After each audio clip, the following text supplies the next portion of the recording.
এর বিষয়ে আশাবাদী, বাদবাকি জনগণের উপরে আর আল্লাহর উপরে আমাদের ভরসা।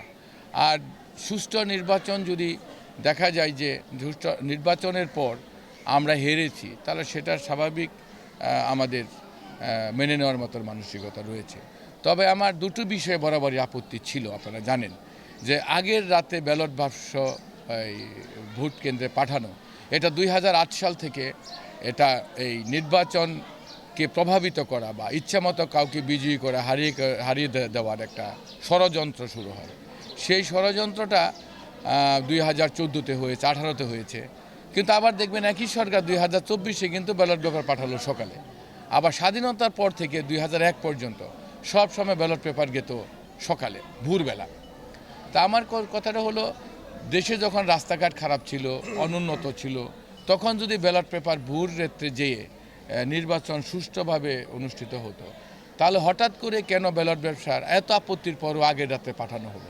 শুধু টাইমলি পৌঁছানো, তাহলে কি আমাদের প্রশাসন এতটুকু অদক্ষ, এতটুকু অযোগ্য যে তারা এই নির্বাচন বা আমরা যারা সাপোর্ট দিচ্ছি যে আমরা এই 7টার মধ্যে ব্যালট বাক্স ভোট কেন্দ্রে পাঠাতে পারতাম না? এই প্রশ্নবিদ্ধ যে আমাদের আপত্তিটা রাখলো না, এটা নিয়ে আমার মনে একটা সংশয়। আমরা ধরে নিলাম লতিপুর কেন্দ্রে কিছু হলো না, কিন্তু বাংলাদেশের এমন অনেক রিমোট এরিয়া আছে যেখানে ইচ্ছা করলে কোনো সন্ত্রাসী তাদের অসৎ উদ্দেশ্য বাস্তবায়নের জন্য একটা কেন্দ্রে যদি যে রাতে ব্যালট পেপার থাকে, তাহলে সেখানে একটা অনিয়ম হতে পারে। অথবা কোনো প্রিজাইডিং অফিসার হোক, কিছু কিছু মানে আমাদের মতন বা দেশে কিছু অসৎ নেতাও যেমন আছে, অনেক সময় অফিসারও আছে, কর্মকর্তারাও আছে, তারা হয়তো বা কাউকে একটু হেল্প করার জন্য কোনো কেন্দ্রে এরকম একটা ঘটনা করলো। সেই ক্ষেত্রে আমার একটা দাবি ছিল যে সকল ব্যালট পেপারই যাতে ভোর রাতে প্রশাসনের কাছে রাখা হয়, অতীতের ন্যায় 1991, 96 এবং 2001-এর ন্যায় যাতে ভোরবেলায় ব্যালট পেপারটা কেন্দ্রে পাঠানো হয়। তো সেটা যদি রাখা হতো তাহলে আরও স্বচ্ছ হতো এবং জনগণের প্রত্যাশা আরও অনুযায়ী নির্বাচন কমিশন এবং আমাদের রিটার্নিং অফিসাররা সেই কাজটা করতে পারতেন। আরেকটা ছিল এই যে গণছুটি, তারা একরকম যুক্তি দিচ্ছে, আমরা একরকম যুক্তি দিচ্ছি। আপনারা দেখেন এই গণছুটি হওয়ার কারণে ঢাকা মহানগর এবং আশেপাশে ইন্ডাস্ট্রিয়াল বেল্টের যারা ভোটার হলো, কিন্তু তারা সুযোগ বুঝে চলে গেল, আমাদের ভোটটা দিল না। সুতরাং গণছুটি না দিয়ে যদি আমরা, যারা ভোটার তারা ছুটি পেলে ছুটি চাওয়া মাত্র মঞ্জুর হবে যারা এলাকায় ভোট দিতে যাবে, এই ধরনের একটা প্রজ্ঞাপন করলে আমার বিবেচনায় তাহলে যারা যেখানে ভোটার তারা থাকতো, যারা ভোটার না তারা যেত, তাহলে সব ভোটারকে আমরা নিজ নিজ আসনে পাঠানো সুযোগ করে দিতে পারত সরকার। সেটা না করে এই গণছুটি দিয়ে আপনারা দেখেছেন 3 দিন যাবৎ এই অঞ্চলে যে যানজট ছিল, তাতে প্রমাণ হয়েছে যে ভোট কাজটা কম হওয়ার সম্ভাবনা বেশি। তো ভোট কাজ কম হলে কি হবে? এটা আমাদের বিএনপির ভোট ব্যাংকের একটা ক্ষতি হবে। দ্বিতীয়ত, যারা এই নির্বাচনে মানে আসে নাই বা আসতে পারে নাই, যেটা বলি, তারা মনে করবে যে আমাদের আহ্বানে হয়তো বা ভোট কেন্দ্রে গেল না। তাহলে এটা কোনো ষড়যন্ত্র কিনা এর পিছনে, এই বিষয়টা নিয়ে আমি শুনি। সকালটা নিলে মন্তব্য করা যাবে যে কোথায় কীরকম অবস্থা হলো। তবে রাত্রে আমরা শুনেছি যে একটা রাজনৈতিক দল, তাদের কিছু লোকজন টাকা দিয়ে বিভিন্ন এলাকায় ভোট কেনার তাদের একটা চেষ্টা এবং বিভিন্ন জায়গায় তারা গ্রেপ্তার হয়েছে এবং গাজীপুর 1-এর মধ্যেও এটা আছে। রাজনীতি করে টাকা দিয়ে ভোট কেনা, মানুষকে মানে তার সাধারণ চিন্তা থেকে সরানো এবং প্রলোভন দেখানো, এটা এক ধরনের মারাত্মক অপরাধ। এই ধরনের অপরাধ যারা করে তাদের বিরুদ্ধে আশা করি যে নির্বাচন কমিশন একটা প্রয়োজনীয় ব্যবস্থা গ্রহণ করবে। তো আমরা যারা বাংলাদেশ জাতীয়তাবাদী দল করি, ধানের শীষের পক্ষে, আমরা সব সময় জনগণের ভালোবাসার প্রত্যাশা করি এবং তাদের মতামত ব্যক্তের জন্য তাদের বিবেকের উপরে আমরা ছেড়ে দিই এবং আমরা এই ভোটের অধিকারের জন্য মাঠে ময়দানে আমরা ছিলাম। আমরা আশা করি যে আমাদের নেত্রী বেগম খালেদা জিয়া নিজের জীবনকে উৎসর্গ করে যে ভোটের অধিকার প্রতিষ্ঠা করেছে, আজকে গাজীপুর 1 আসন সহ আমাদের বাংলাদেশের 300 আসনের ভোটাররা সেই সুযোগের সদ্ব্যবহার করবে ইনশাল্লাহ।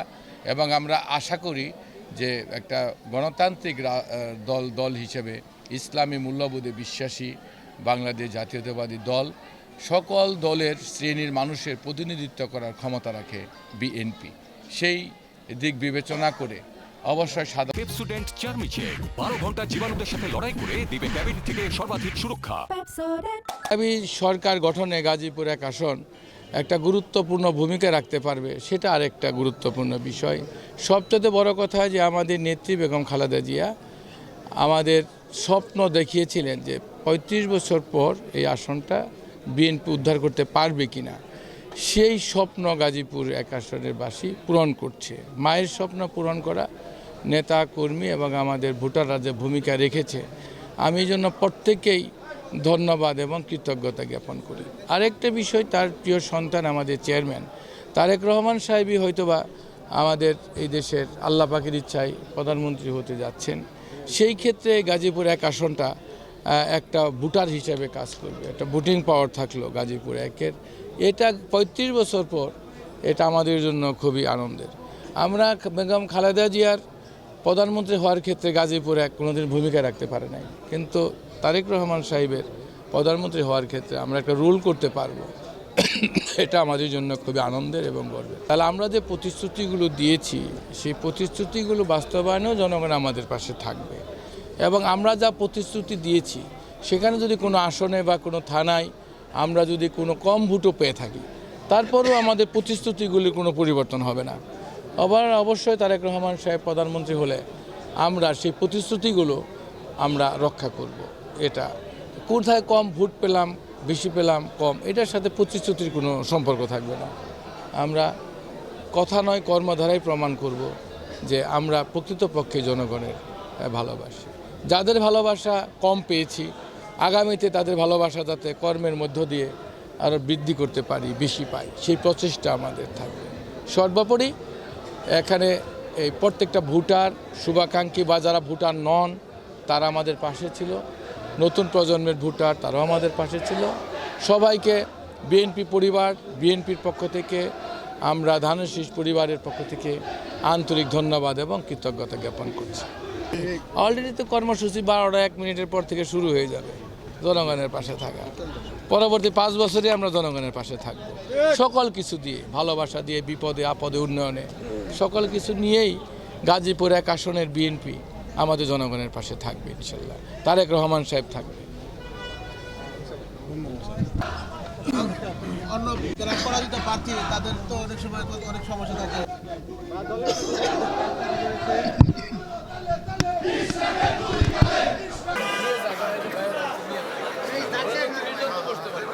দেখে আসি।